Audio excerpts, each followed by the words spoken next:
UPSC ने 2000 वो तो नेविगेशन सिस्टम पूछा था, जापान का है यार, ये तो पता है, सिंपल सी बात है। इसमें तो कोई कलाकारी नहीं है कि नेविगेशन सिस्टम किसका है। कनाडा कनाडा उसका यूज़ करता है, उसका यूएसए का। अभी देखो 2018 में यूपीएससी जीपीएस से पूछ रहा है, ये तीनों चीज़ें जीपीएस से चल सकती हैं। पावर ग्रिड भी ये भी पीवाईक्यू कर रखा है। कंट्रोलिंग अब ये पूछ सकता है नेविगेशन सिस्टम से इनमें से क्या क्या चल सकता है। Controlling power grid, mobile phone operation, banking operation, controlling the power grid, ये भाई सारी सारी है। गैलीलियो प्रोजेक्ट, ये चीज़ है भाई, गैलीलियो प्रोजेक्ट। इसमें तुम्हारा यूरोपियन यूनियन का है। Multi satellite navigation project, multi satellite navigation project develop by European union, ठीक है ठीक है। देखो यार ऑप्शन देखते हैं। इंटर कंट्री प्रोग्राम मिसाइल, देखो यार गैलीलियो का क्या मतलब इंटर कंट्री से, साला जो सही सा बेसिक नॉलेज होगी ना उसे भी हटा देगा। Project develop by India with assistant of Canada, ये भी बेकार है। इन्वायरमेंटल प्रोजेक्ट, ये दो तो साफ साफ साफ कट गए यार। गैलीलियो स्पेस वाला बंदा, उसे ये वो मिसाइल पे क्यों ध्यान देगा या इन्वायरमेंट पे क्यों ध्यान देगा, या इन्वायरमेंट पे कम लोग थोड़ी हैं उस प्रोजेक्ट उसका नाम खोलने के लिए, उसका नाम क्यों खोलेंगे। With reference to Indian regional navigation system consider the following, ये 2018 में पूछा यूपीएससी ने। देखो यूपीएससी ने जीपीएस पे 2018 में 2 क्वेश्चन पूछ लिए, नेविगेशन पे 2 क्वेश्चन पूछ लिए। एक तो डायरेक्ट जीपीएस से पूछ लिया, एक इंडियन नेविगेशन सिस्टम का पूछ लिया। IRNS has 3 satellite in Jio stationery and 4 satellite in Jio synchronous, नहीं पता भाई। जैसे ये वाला जो पीवाईक्यू है ना, ये भी ठीक होगा, ये पीवाईक्यू ठीक होगा।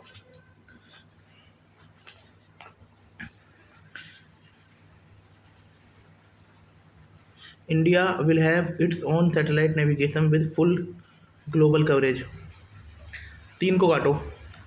फुल ग्लोबल कवरेज क्यों करेगा भाई, अब 3 को आपने काट दिया। अब हमारे पास 2 ऑप्शन बचे कि इसे भी काटो। अब हमारे पास फिर 2 ऑप्शन आ गए, या ए होगा या डी होगा। 2018 में देखो ए और डी होगा। 61 ए है, ठीक है। आप रिस्क ले सकते हो ऐसे ऑप्शन में जहाँ पे आप 2 पे पहुँच रहे हो। मतलब एक मान लीजिए एक आपको बिल्कुल नहीं आता, वहीं आप थोड़ा ध्यान से पढ़कर 50-50 पे पहुँच रहे हो, और 50-50 में भी आप ऐसा नहीं होगा कि तुक्का मारोगे, आप ऐसा रिस्क लोगे। रिस्क क्या लोगे, मतलब वो ऐसा गैस करोगे जो थोड़ा सा साइंटिफिक होगा, जिसमें आप अपनी knowledge and observation and logic का यूज़ करोगे, ठीक है। This question is based on PYQ but not directly. In case of complete lack of prior knowledge, it is difficult to factual question. Even if we try, we can only eliminate Australia and Canada, since Australia does not have such developed space program, ठीक है भाई। देखो Israel ना अभी जैसे खबरों में आ रहा था, अब GPS स्कूफिंग पूछ लेंगे हमसे क्या होता है, ठीक है। अब satellite navigation system provide Jio location and time information globally via satellite.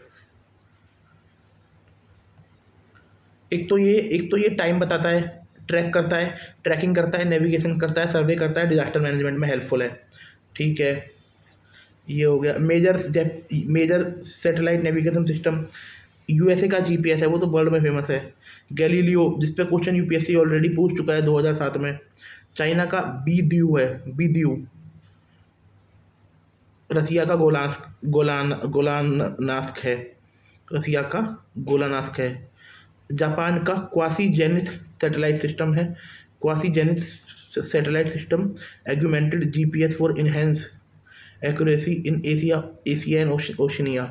देखो यार जापान और अमेरिका की इतनी फ्रेंडशिप है, फिर भी जापान बंदे ने अपना अलग बना लिया इसे कहते हैं एक मतलब अच्छी पावरफुल कंट्री की निशानी। इसने क्वासी जेनिथ बनाया है। और ये पहली बात तो ये जो हमारे यहाँ के राइटर हैं सर ने लिख रखा है एशिया, चलो ठीक है, ये अलग नहीं है पर ये ऑगमेंटेड विद इनहेंस है, मतलब जीपीएस के साथ ही लगा हुआ है क्योंकि एक्यूरेसी बढ़ाने के लिए। Then utilise network of satellite in geosynchronous and geostationary orbit, ये भी नहीं पता यार। Essential for navigation, aviation, maritime, terrestrial transport, mapping, surveying, geofencing करने के लिए application, support precision timing for financial transition, telecommunication and energy grid, ये सब काम करता है ये। Military operation, disaster management and emergency response, ये सब काम करता है। ठीक है, अब एक C-20 क्रायोजेनिक इंजन है। देखो यार, जैसे मैंने ये वाला क्वेश्चन किया 61 वाला, ये क्वेश्चन 2018 का है यार। ऐसा नहीं है कि मैं मतलब बहुत ज़्यादा इसमें वो है, जैसे ये गैलीलियो वाला क्वेश्चन किया मैंने, याद था, लेकिन फिर भी मैं अब देखो, अब जैसे जो मैंने ये बुक पढ़ी, उससे ये तरीका हो गया कि आप कैसे क्वेश्चन तक पहुंच सकते हो। केवल नॉलेज के जरिए यूपीएससी क्लियर करना बहुत मुश्किल काम है यार। नॉलेज और स्किल दोनों चाहिए। आपको लॉजिकल होना पड़ेगा, आपको एटलीस्ट 90% क्वेश्चन में ऐसा होना पड़ेगा कि मतलब कि जैसे आपको 40-50 क्वेश्चन आप आ गए, 40 क्वेश्चन आपने ठीक कर दिए, जैसे पॉलिटी ठीक कर दी, इकोनॉमी ठीक कर दी, और आपने इन्वायरमेंट ठीक कर दिया, थोड़ा बहुत ज्योग्राफी ठीक कर दी, हिस्ट्री ठीक कर दी, मॉडर्न हिस्ट्री, इनसे अब 40-45 क्वेश्चन आपने ठीक कर दिए। इसके बाद आपको ऐसा होना पड़ेगा कि 40 क्वेश्चन आपको या 20-25 क्वेश्चन आपको ऐसे होने चाहिए कि जिसमें आप इजीली 50% 2 ऑप्शन एलिमिनेट कर दो। अगर आप ये तक कर लेते हो फिर आपका पेपर को कोई नहीं रोक पाएगा, है ना। मेंस में भी यही है। और मैं ये बोल रहा हूँ, जैसे जो मार्कशीट दिखा रहे हैं बच्चे में, मार्कशीट देखी मेंस के बच्चों की कि जिन्हें जीएस में नंबर नहीं मिल रहे, मैं दिखाऊंगा ना जीएस में नंबर कैसे आएंगे, मेरा पेपर देखना ना, नया आए तो नाम बदल देना भाई।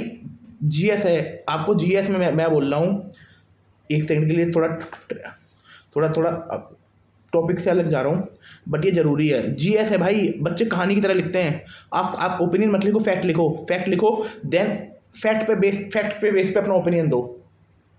फैक्ट के बेस पे ओपिनियन दो ना, ये होता है जीएस। पीवाईक्यू के बेस पे तैयारी करो ना, ऑप्शनल का जीएस ऑप्शनल का वो हिंदी ऑप्शनल का पेपर भी ऐसा लिखो मज़ेदार वाला। एथिक्स में लिखो, एथिक्स में केस स्टडी लिखो, प्रैक्टिकल नॉलेज लिखो ना। जब वो एथिक्स GS4 प्रैक्टिकल नॉलेज है तो प्रैक्टिकल बातें लिखो ना उसमें, जो करंट में चल रही है ना, ये होना चाहिए।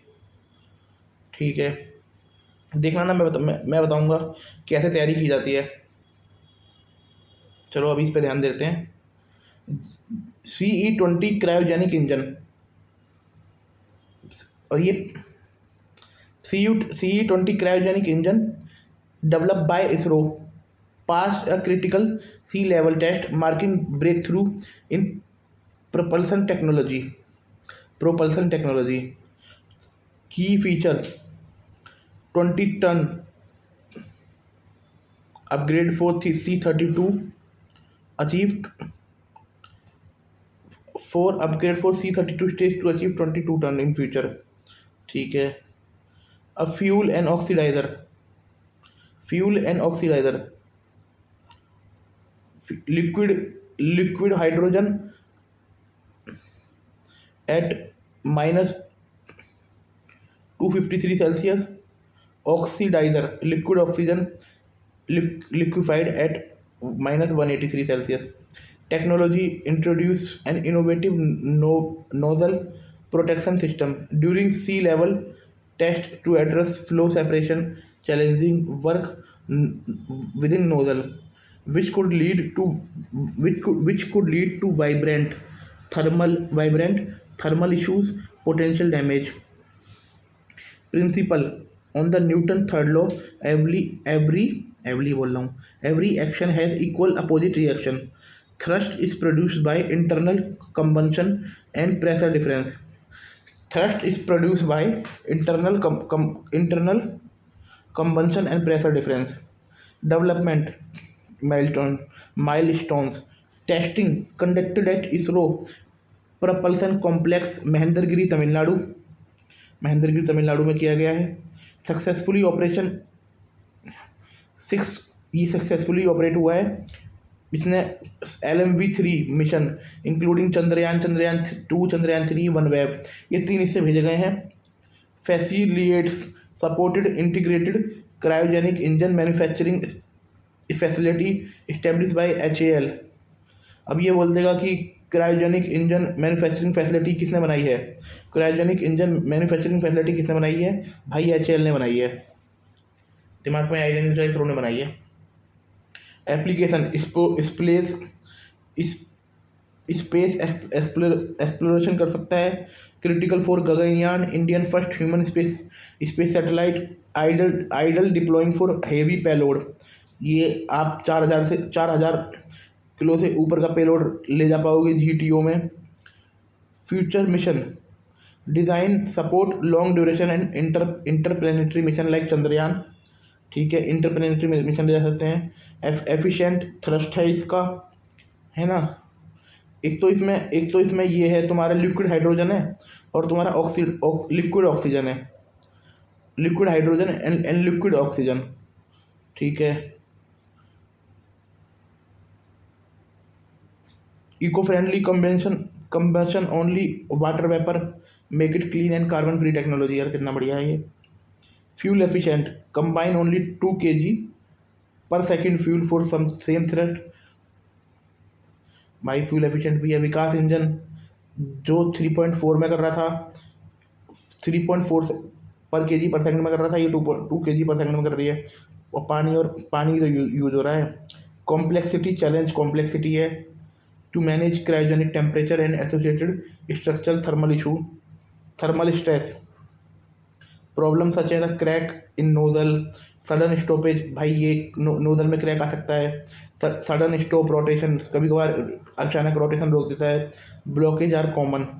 Development remain expensive. For instance the cryogenic upper stage in 1994 budget of 300 crore. Comparison with other engine cryogenic versus semi cryogenic engine used refined kerosene instead of liquid hydrogen। जो ये सेमी क्रायोजन था ये तुम्हारा लिक्विड हाइड्रोजन की जगह kerosene use करता था। Allowing easier storage and normal temperature with in reduce performance.